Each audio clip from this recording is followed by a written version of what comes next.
Обычная семейная пара из Тулы решила отправиться в кругосветное путешествие. Свою поездку Александр и Екатерина снимают на видео и выкладывают в блоге, где сейчас находятся наши путешественники и куда отправиться дальше. Друзья, всем привет! Сегодня 36-й день нашего кругосветного путешествия.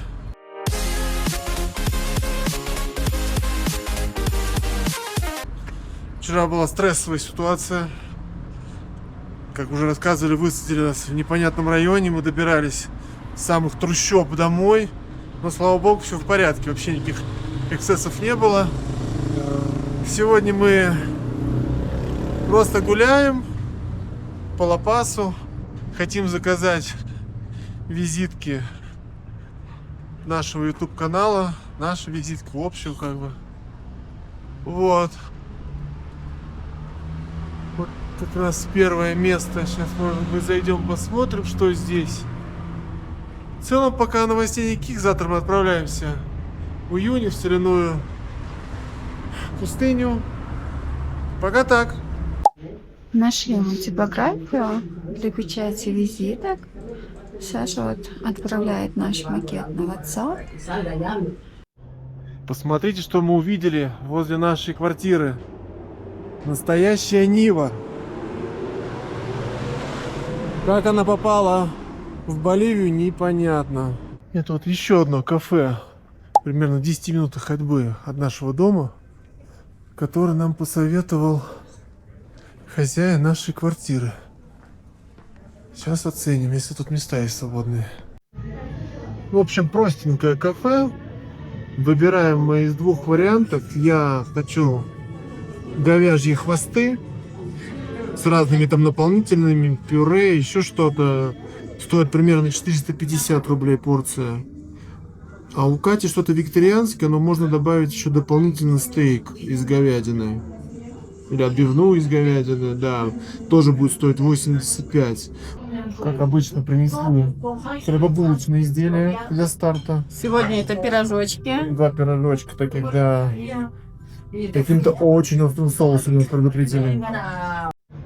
Ну, принесли наши блюда. Вот у меня хвосты. Вот это вот чуть-чуть хвостов.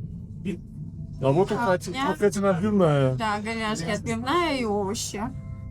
Будем пробовать. Выглядит аппетитно. Ну что можно сказать об этом месте? Для Руфина называется. Ну, средненькое место. Да. Средненькое. В принципе, вкусно. Немножко пересолено. Да, все очень соленое такое, да. Хвосты были вкусные. Пюре я не понял из чего. То ли из банана, то ли из батата, то ли из сладкого картофеля. Тоже вкусное. Половину Катиного стейка, точнее это не стейк, это отбивная, да, я доел. Ну, жесткая. Все зубы забиты этим мясом. В общем, самое вкусное место — это наше место возле рынка ведьм. Да. Итак, наши дорогие подписчики, вы стали свидетелями торжественного вручения сотрудникам фотолаборатории Александру наших первых визиток. Ну-ка, ну-ка. Ну, не то, что прям очень сочно и ярко, но прикольно. Но очень красиво. Все, теперь мы со своими личными визитками будем. Вот такой вот у нас сквер возле дома. Тоже минут 15, наверное, идти. Ну, даже 15. Меньше. Да, меньше. 5-10. Друзья, ну что? Это все еще 37-й день. И вы не поверите, мы отправляемся в новое путешествие. Ночное. Мы выезжали в 2 часа ночи, мы выезжали в 3 часа ночи. Сегодня мы выезжаем в 9 вечера на очередную экскурсию, о которой мы вам уже говорили. Надеемся, оно того стоит. Дорога нам предстоит на автобусе 9 часов. Покажем сейчас, какой будет автобус. Надеемся, он будет комфортабельный. Вроде как искусственный интеллект его рекомендовал. Да, ну а пока нам еще 40-30 минут на фуникулере.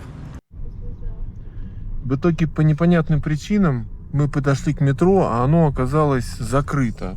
То есть 9 с чем-то, ну не метро, это я так называю, в общем, фуникулер, да, фуникулер. И мы поехали на такси, вызвали Uber. Ехать минут сколько? Показывала 13 минут.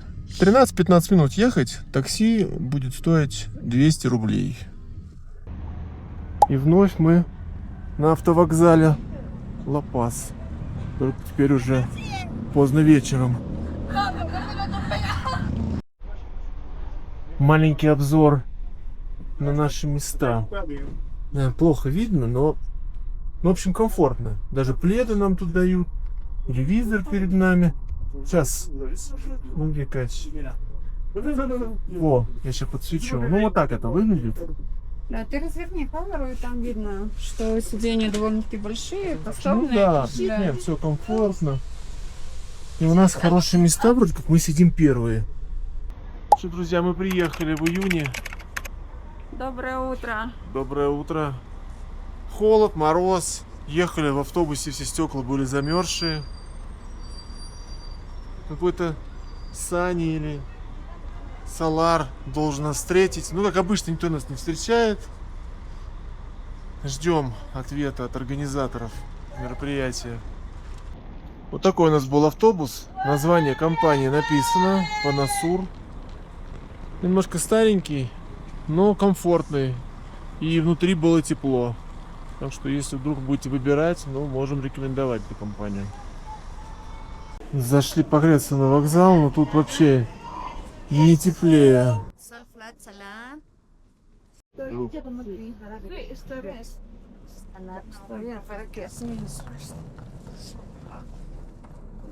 Buen día, ¿cómo estás, Sammy? Сами, Hola, Sammy. Александр. Ok. ¿Dónde están las cosas? ¿Podemos ir a la cafetería? Кафетерия? Кафетерия, yes. Yes. Кафетерия. Sí. Yes, go. Уюни. А вот не наши экскурсоводы. Сами и вот еще женщина. Я забыл, как ее зовут. Смотрите, какой у нас Land Cruiser 200. Мама дорогая, мы даже не ожидали.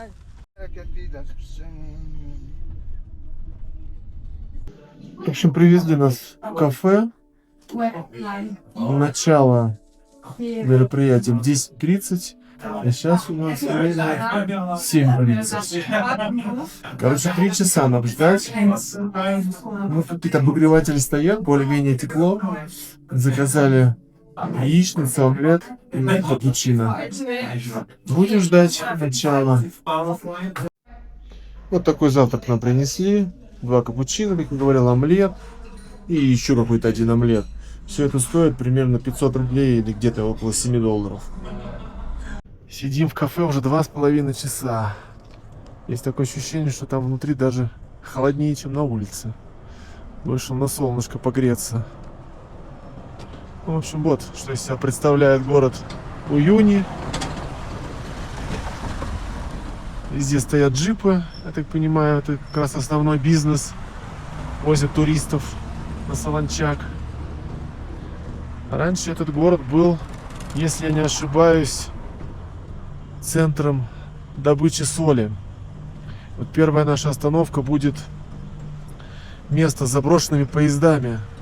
Раньше здесь была железная дорога, опять же, если я не ошибаюсь, которая возила соль на экспорт к морю, к океану. Раньше у Боливии до войны с Чили был выход к морю, и это все было актуально. А после этого поставки соли прекратились водным способом, и теперь железная дорога не функционирует. Поэтому первая остановка будет кладбище поездов. Где-то через час, наверное, мы выезжаем. По-моему, эта локация находится где-то рядом с городом. Ждем, когда нас заберут.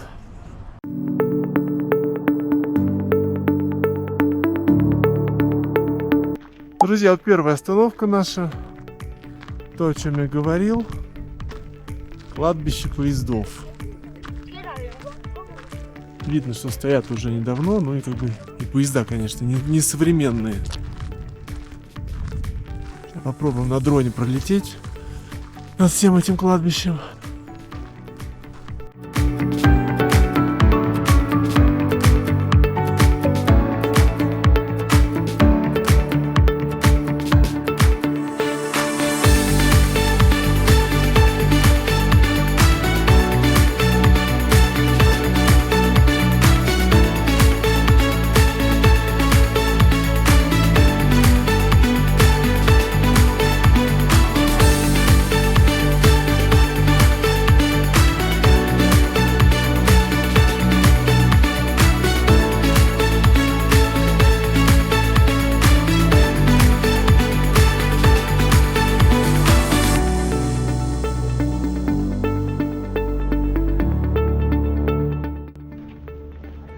рядом еще есть вот такие вот инсталляции, сделанные из металлолома.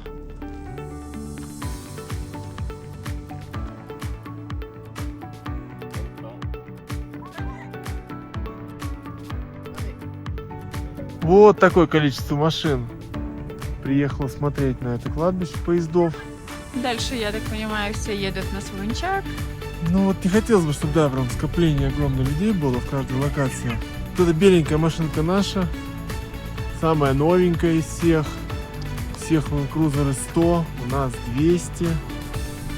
Путешествуем мы в компании 3 дам. Наверное, француженки, Франции. да, тоже что из Франции.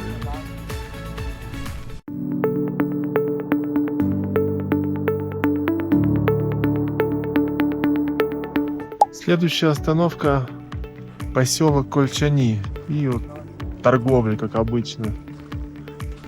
В туристическом месте, немножко с завышенными ценами.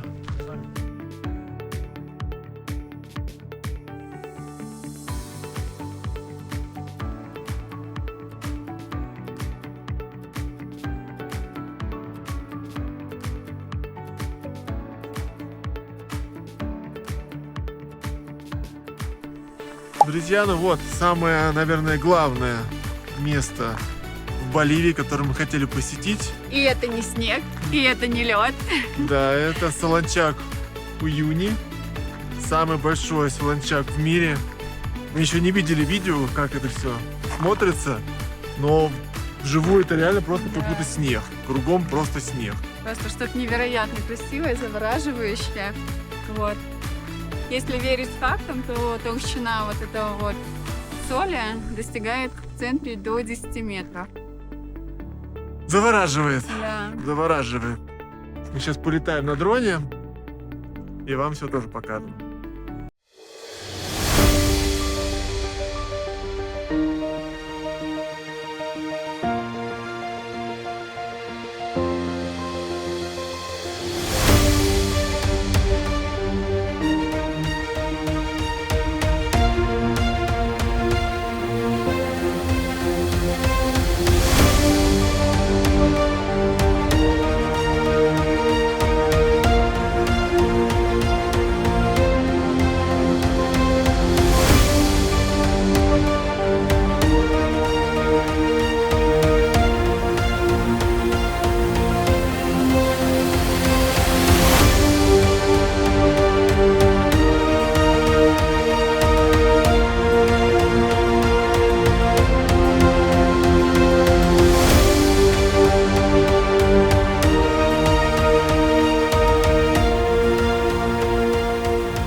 Где-то здесь у нас должен быть обед. Наверное, вот там вот в зданиях за статуей. И мы уже очень хотим есть. У нас большие надежды на этот бизнес-ланч, или как его назвать. Поездка сколько получается? По 35 долларов с человека. Да, вот все включено, кроме входного билета на остров кактусов. Это будет чуть дальше у нас. Ну вот обед включен. Сейчас посмотрим. Итак, мы решили оставить свою наклеечку с QR-кодом на наш канал. Думаю, наша будет самая красивая. Давай поближе, Кать. Ну что, вот эту, да? Вот сюда, вот так вот, да? Давай, да. И Все. готово!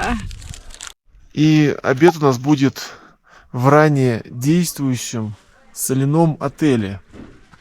Не знаю, где здесь люди останавливались, наверное, там дальше номера были.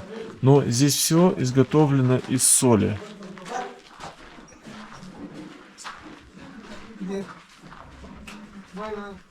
Сейчас этот отель уже не действует. Я так понимаю, наш гид нам будет накрывать сам обед. Тут можно зайти посмотреть, какие номера раньше сдавались, в каких номерах можно было пожить.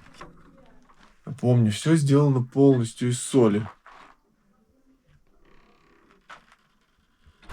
Ну, маленький номерок, да.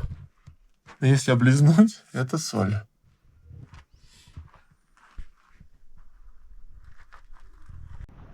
Вот опять ждем наших французских визави. Никак не выйдут.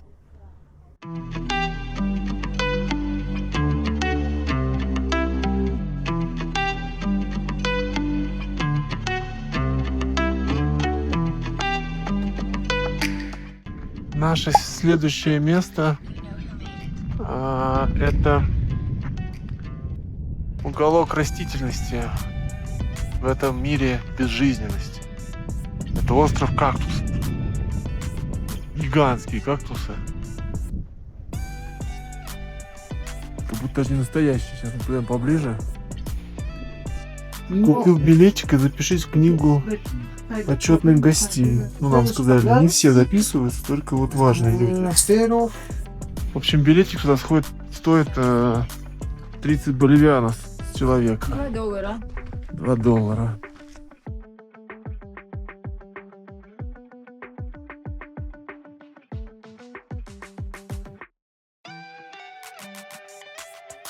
Смотрите, а вот и подтверждение того, что здесь раньше был океан. Это же кораллы.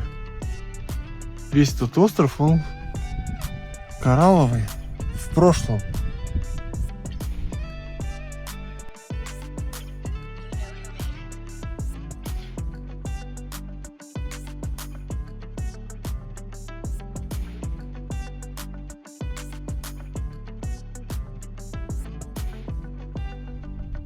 Вот мы на вершине. Вид какой-то нереальный просто. Даже не скажешь, что очень красиво. Этого как будто мало. Он просто очень необычный. Как будто это то ли вода, то ли замерзшее какое-то море. И тут же кактусы эти зеленые.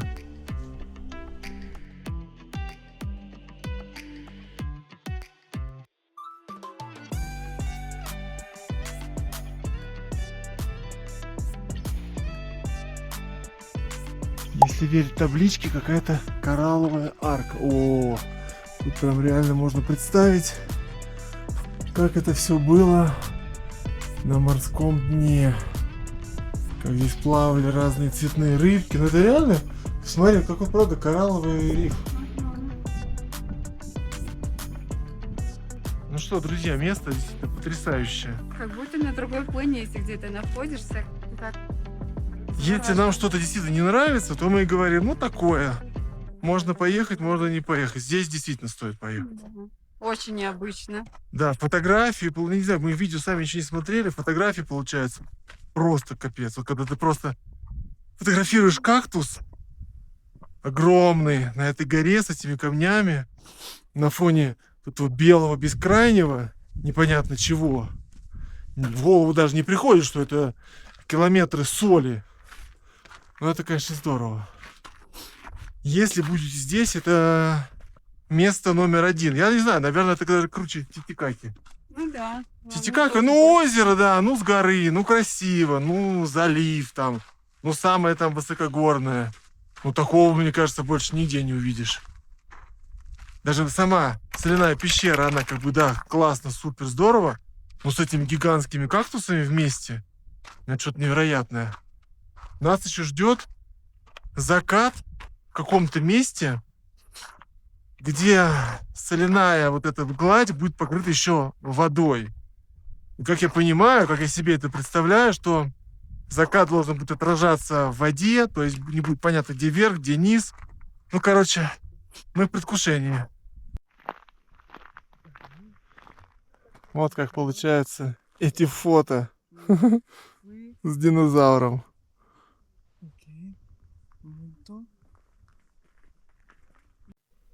Вот так рождаются шедевры.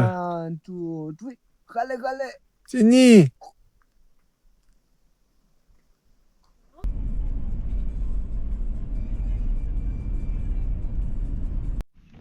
Мы доехали до места, где соль покрыта водой. Здесь, в принципе, вообще не глубоко. Ну, Катюша уже ходит. Да. Но очень-очень красиво, просто неописуемо. Не хватает слов, чтобы выразить все свои эмоции. Только на это посмотрите. Мне кажется, камера вообще не передает Нет. все это.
Перед отъездом зашли в кафе, ближайшее к автовокзалу, с хорошим рейтингом. Ну, в общем, гриль-кафе. В ассортименте только 3 блюда. Говядина, сосиска, вот такая сарделька, курица. А, еще какие-то кишки были. Кишки на гриле, да. Но мы вот взяли курицу, колбаску и говядину. Все это стоит рублей 500. То, что на столе стоит. Ну что, друзья, всем привет. Привет, привет. Сегодня 39-й день нашего кругосветного путешествия.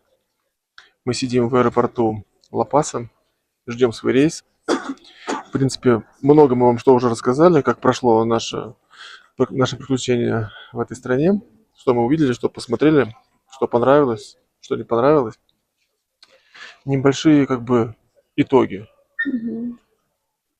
Достопримечательности мы выбрали то, что нужно. И озеро нам понравилось, Титикака. И Солончак. Да, и Солончак Да, очень понравился. просто. Остров кактусов, закат на Солончаке тоже был очень крутой. Все получилось здорово. Единственное, без потерь не обошлось. В этом году мы теряем уже второй дрон. Мгм. Первый у нас в Турции утонул. Да, в Стамбуле утонул. Да, где-то в Босфоре плавает. А второй утонул на Солончаке. В общем, если у вас дрон DJI Neo, который сам летает, Не запрограммирован запускайте его над над водой, водой. никогда не запускайте. Мы совершили эту ошибку второй раз. Он вообще себя не контролирует, летит куда хочет и падает в воду. Вот, ну посмотрим, может удастся реанимировать его. Мы там сделали все возможное, промыли водой, пресной, посушили, посмотрим, может оживет. Вот, это вкратце.